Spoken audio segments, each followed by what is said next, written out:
Hey, what do you say, everybody? Gio Seti here with you tonight. Figured I'd make this video to talk about the Breeders' Cup and my preparation towards it. First things first, to all on my email distribution list that I reached out to about my Breeders' Cup opportunity and the work I do for the Breeders' Cup. Thank you so much for your response.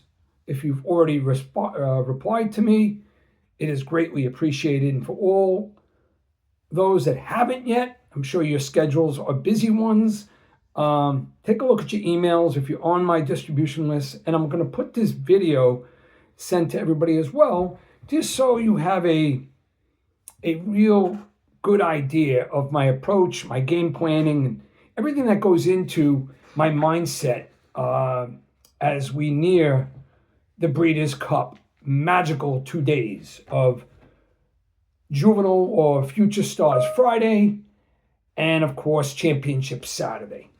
First things first, let's talk about it. Let's talk about my process, and if there's any questions based on anything I share here, you could comment on this video. I'll read all the comments and I'll get back to you. And you could also send me an email to focustotofinish@gmail.com. And I'll always read my emails. So first things first, my approach. Now, it doesn't come easy. So even before the entries are officially announced, I don't wait, obviously, to the last minute, and soon they're going to have the pre-entries.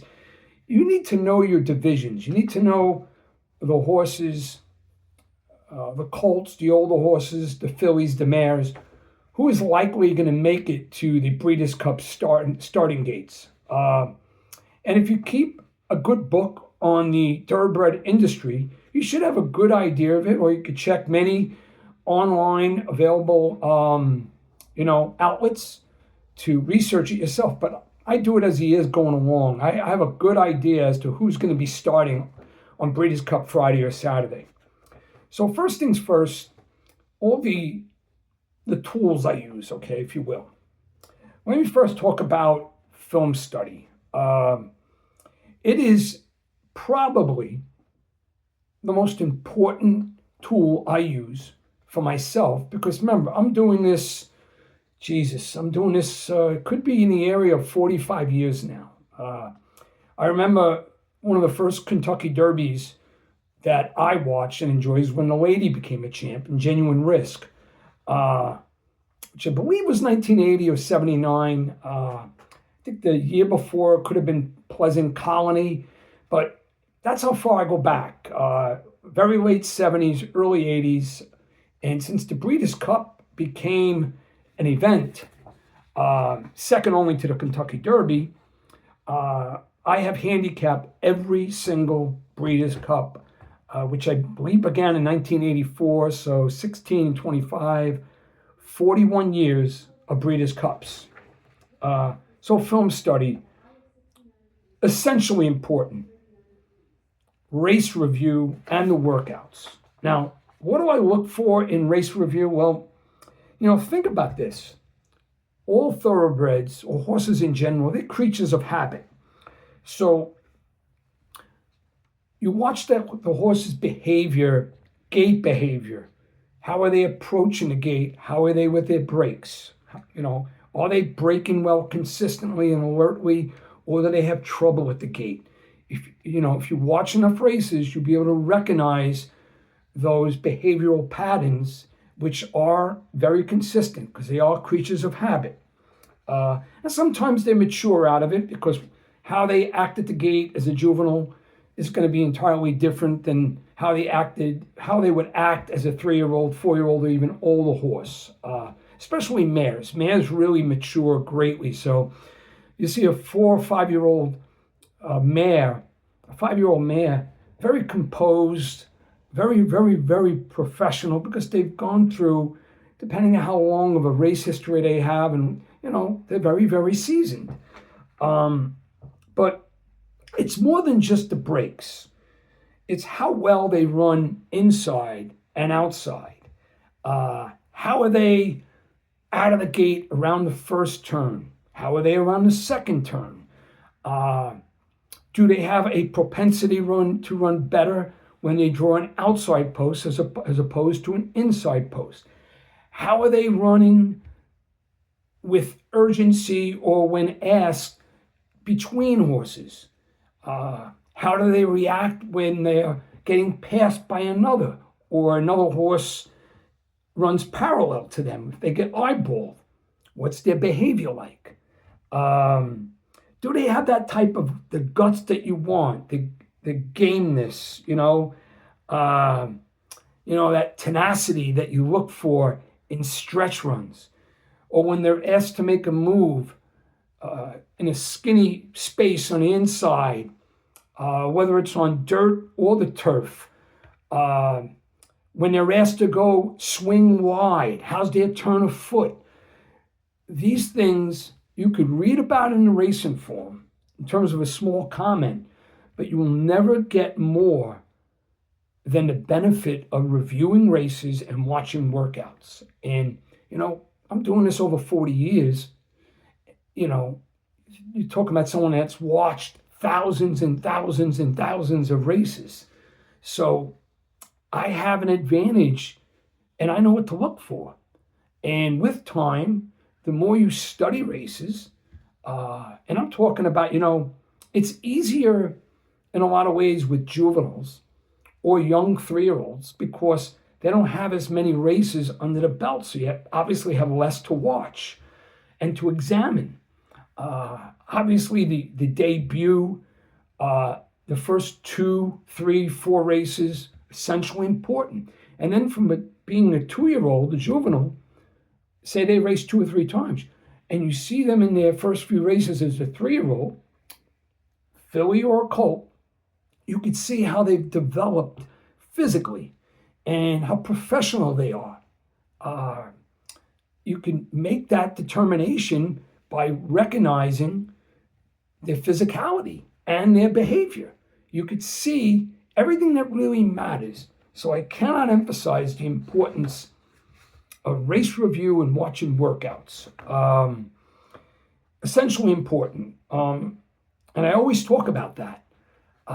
It's just part of the process. It's something I'm doing now, 17 days out of the Breeders' Cup, because I don't have the official entries or the updated past performances. But if I have a good idea of who's going to be making up all the fields, I could watch the races. And some of the older horses that I know their body of work and I've watched them race and it's all in my head, I don't have to be as stringent as I watch because I know the horses. So the more you know, you know. And it's really, it's essentially important to master that, to see those things. Trust me, you watch enough races like I do, it's beautiful. It's a beautiful thing when you capture things. Excuse me. There are horses, I hope, when they're entered, that they get a specific post position. Then, of course, there's all those other contributing factors. Obviously, what's their propensity to run well in a sprint, turf to dirt, dirt to turf, sloppy conditions, and so on. I don't need to mention them all. You know all those other contributing factors. Have they stretched out before? Have they cut back before? And so on. But it's very important to understand a horse's campaign, all right? First of all, you need to know if the horse has been with the same conditioner, the same trainer all along, or have they been claimed, or has the horse moved from one barn to another? Have they traveled well? Do they have a liking for a particular surface or particular racetrack? Traveling is really important. Some horses embrace it, and it doesn't matter to them. They perform at an exceptionally high level at any and all racetracks, and others, obviously, they perform entirely differently at one track or another. It's crazy, but there's a lot of consistencies to that too. It's important to really know where I'm coming from regarding that. what else? I'm looking at some notes that I had here to share with you. So the campaign is really important. How often they run, how effective are they? A lot of people like to look at form cycles. I'm not crazy about form cycles, but it has a lot to do with conditioning. So you can see the progression, and you can see if a horse in race review has gone all out. Now, you do have to decide on which level of past performance or speed figures that you want to engage in. I'm a buyer's guy because I take buyers and I interpret it very, very well. I'm confident in my ways. But I understand how Thoroughgraph works. I'm not a Brisnet guy, and I'm not a Ragozins guy. So I've mastered in my own way how to use buyers it's not just the biggest number. That's the furthest thing from the truth. Because obviously you want a horse to demonstrate that he has run fast or very fast before. But again, it's recognizing the consistency, the progression, the campaigns. I cannot express that more than I am right now. It's importance. And then again, that physical difference between a juvenile turning 3 or a 3-year-old turning 4 or a 4-year-old turning 5. The behaviors that change or how consistent they were one way or another, especially with fillies into mares. I told you there's a level of composure and professionalism that you want to see in a racehorse when you're reviewing races and workouts. Very important. Now I want to talk about betting a card.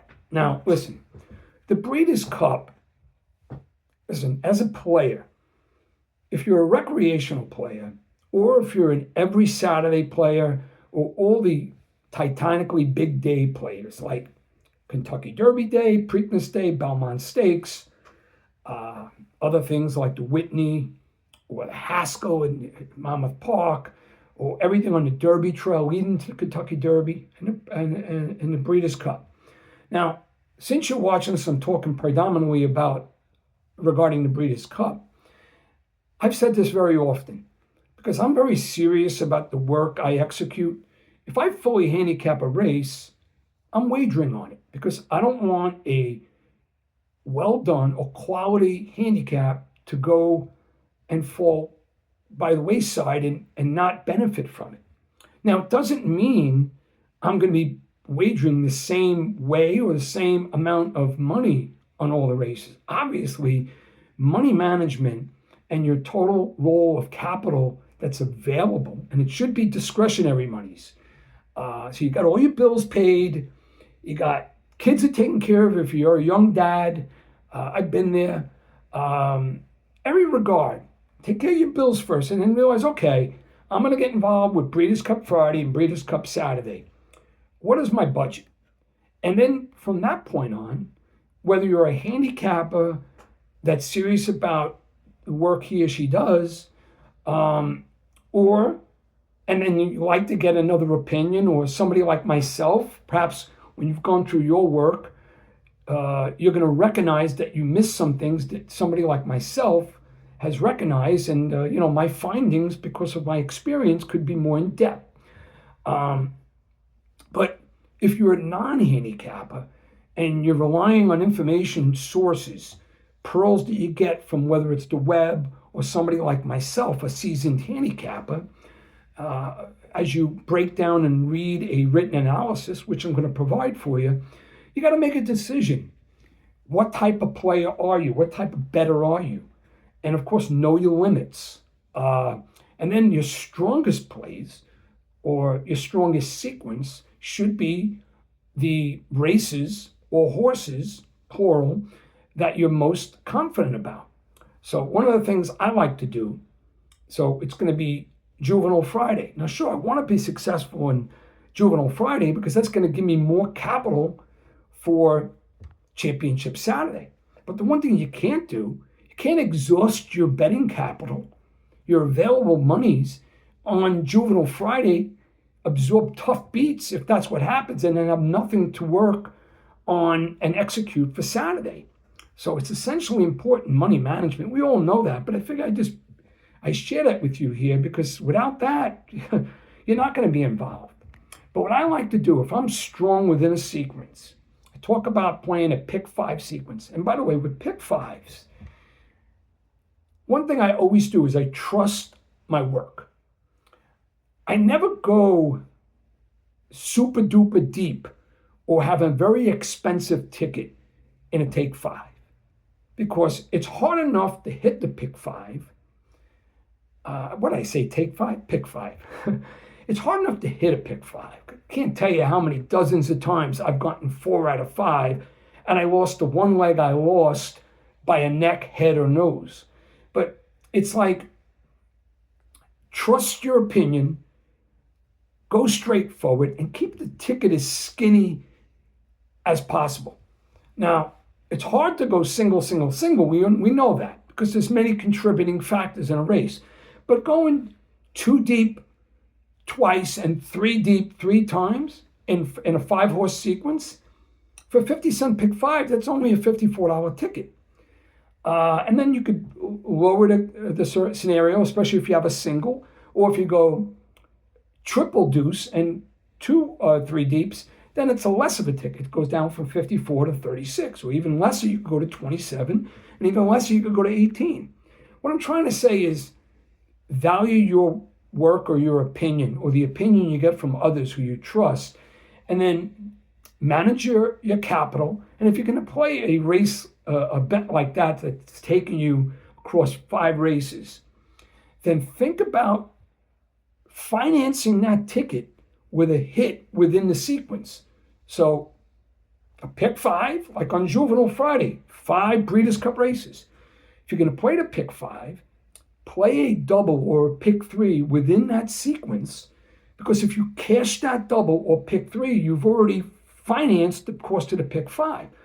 Or if you're so inclined, if you have a strong win bet to make, you could bet a win bet on the horse that you're strongest in terms of your confident level. Win the win bet, he's included, or she's included in the pick 5. Now your pick 5 ticket is already financed as well. That type of approach, but you have to identify yourself. Do you play multi-race wagering, starting with doubles, pick 3s, pick 4s, and pick 5s? Or do you like nailing the winner and going underneath with an exacta, a triple, superfecta? Now, one of the things I always say, because I like to be that guy that trusts his work, I like to go precise. What I mean by that is, even at the most minimal, even if it's $1 or $2, I like to first cover my precise order first. So if I have an exact, a top 4 in my handicap, I'm going to play my winner, I'm going to play my exacta first, my triple, and my super straight first. But now the odds on the board dictate what else you're going to do, because if your top choice, say, is 4-1, and the rest of your handicap, they're sitting on the board at 9-1, 15-1, and 24-1, it'd be illogical or working against you if you only played your straight ticket, because that's not managing the board and your capital well enough. So you play your straight ticket, because if you nail it, you nail it. But the triple key or the superfecta key is essentially important, because if you land on the winner and the rest of your handicap, whether it's 2, 3, 4, 5, or 6, even 6 horses, and you could dictate the amount that you bet on the key. But once you got the winner across, and if the remaining horses that you felt were contenders in a race, if they fill the underneath, then you're going to hit that wager, okay? And if you hit it ice cold, then you're going to win your straight, even for $1 or $2, and then you're still going to hit the key by default. Now, boxing, it all depends on the individual and your course. Some people enjoy doing it because they don't want to go all in out. Be honest with you, especially with a superfecta in a large field, I've used the box to my advantage because I have my straight covered, I have my key covered, and if I'm strong about the race, I'll box my top 5 in a superfecta, depending on the odds on the board, especially if they're inflated, because I don't want to lose a photo, have 4 of my horses on the wire together, and I tear up all my tickets where the box saves you and actually often puts you in a profit, especially if it's an upset in the field. All right? Just keep that food for thought. Food for thought. So game planning going into both days or going into any full card, you have to have a specific game plan. Now, every race is a different story. It creates a brand new opportunity.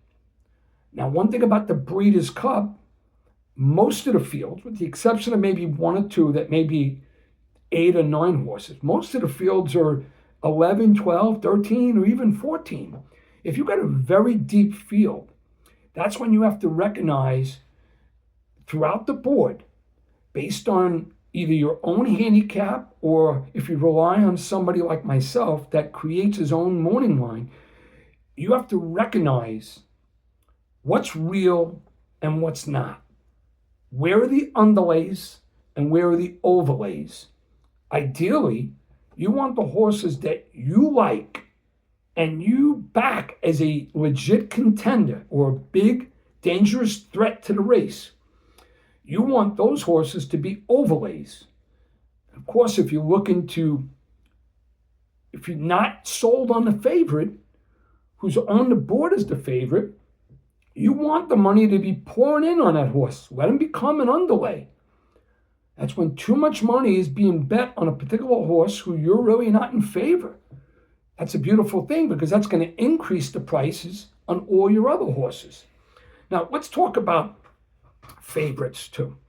If I go all in and everything I spoke about, lifetime past performances, race review, workout study, pedigree and bloodlines, especially important for juveniles and young 3-year-olds. I say that because pedigree and bloodline is still important at 4 or 5, but if you're seasoned, you know those horses and you know how they've already performed. And listen, the sires of today, I watched them all run, every single one of them. So when you've been around the game a long time, it's all upstairs. You remember everything. But even still, you got to know the connections. You need to know how trainers, the conditioners work, their teams work. How often do they work out a certain way? How are their breezes? How are their handily works? How do they work often from the gate? What distances do they work out from? So knowing the trainers, knowing the campaigns, recognizing the spot you're currently in, going all in with all the information, you should come to a determination on whether the posted morning line is accurate or not. Now, I'm seasoned enough where I challenge it. I feel like I'm qualified to make a morning line at any track in the country based on my findings. Now, so it makes me happy when I handicap a race and I make a horse that should be 5-2 on the board. Meanwhile, the morning line shows that it's going to be 8-1. And then the public follows that morning line. And now I'm working with a square price on a horse I really, really like to win the race. So understanding the board, understanding the connections. Now on Breeders' Cup Day, Juvenile Friday, or Championship Saturday, all the horses are in the Breeders' Cup. You know why? Because they've been successful. Some more, some less, but they've qualified to be entered for the Breeders' Cup Championship. These are grade 1s, top of the line jockeys, connections, all in. So it's not like a Wednesday at Aqueduct or a plain old card over at Churchill or, Monmouth here in New Jersey, where there's not much at stake. Maybe there's one stakes race, a grade 3. Breeders' Cup Day is like Kentucky Derby Day. You got a whole lineup, 14 races on Kentucky Derby Day, 7 or 8 are graded stakes races, and even non-stakes races are high level. Same thing with Breeders' Cup. They're all there for a reason. So you get a tremendous amount of talented horses running for a big purse, many who will be sitting on the board at 20, 30, 40, even 50 to 1. But you have to respect when you, I'm saying this, if you're a handicapper and you complete your work, or if you're somebody that's looking for a guide, like somebody like myself, or from another source, whether it's on Pastor Wire, another person you follow on YouTube, or even a friend who also handicaps, you put yourself in a position to say, okay, I landed on the favorite. And whether the favorite is 5-2 or 2-5, if you feel in your blood and bones that it's a legit favorite, he's going to be really tough to beat, then you stick to your guns. Nobody likes short prices, but I'm not going to jump or choose another horse or take a leap of faith and try to make something that's really not there because I'm looking for so-called win value. I'd rather win with an even money shot who's going to pay $420 than dismissing him illogically and then playing a horse that's 12 to 1 who has a shot, but it really, he made my handicap more so for underneath opportunities. Do you understand what I'm saying? So with that said, know your horses. There are plenty of outlets online these days with AI. You can ask questions to your mobile device or your computer. Or there's sites like Equibase or Blood Horse, many on the web. I keep going on, but I don't want to take all your time. And educate yourself, okay? But just remember some of those things I shared with you. And by the way, that's my process. So those of you who are engaged in what I'm going to be providing for the Breeders' Cup, and I've done this every year since 1984, 1985, but I like to be in-depth. I like to write a lot. I like to, I can't write a book on every horse, but I like to provide all of my findings that I feel are essentially important for the handicapper or the horse player that is going to be reading my analysis, for them to absorb. So this way they could make a more informed decision at the window. One of the things I pride myself is all the information I share is 100% accurate in terms of my findings, So, and then there's the intangibles. Tangibles are really important because I can't share everything that I recognize in race review, but if there's something that's, of great importance, of course I will. I hope a lot of this helped. I wanted to get acquainted. This YouTube channel I'm using I started it about a year ago. I only have like a couple hundred followers to it.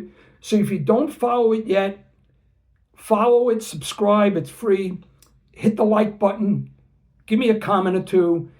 And if you want any information about my Breeders' Cup opportunity that you don't know of yet, I will forward it to you. Just email me at focustotofinish@gmail.com or comment on here, and I'll get back to you.